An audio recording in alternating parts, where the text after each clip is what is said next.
बोकारो के चास नगर निगम के ward number 13 के इस्पात कॉलोनी में कुछ दिन पहले ही 440 वोल्ट का तार कटकर नीचे गिर गया था, जिसमें लोगों की जान बाल बाल बची थी। वहीं इस तार को ऊपर उठाकर रस्सी के सहारे बांध दिया गया है, जो वापस से कभी भी गिर सकती है और कभी भी बड़ी दुर्घटना घट सकती है। लेकिन बिजली विभाग अब भी इस पर लापरवाह बना हुआ है।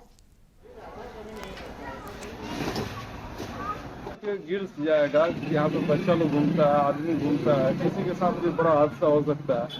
ये देखिए उधर में चारों तरफ में तार बांध करके हम लोग ऊपर में उठा कर रखे हुए हैं कि किसी तरह का हादसा नहीं हो।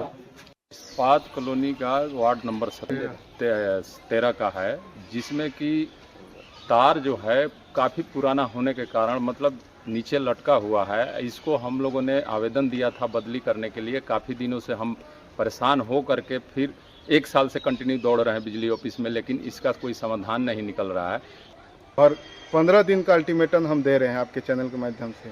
अगर 15 दिन के अंदर इस्पात कॉलोनी का तार और पोल चेंज नहीं होता है, पूरा इस्पात कॉलोनी वासी जाकर बिजली विभाग के सामने भूख हड़ताल पर बैठेगा।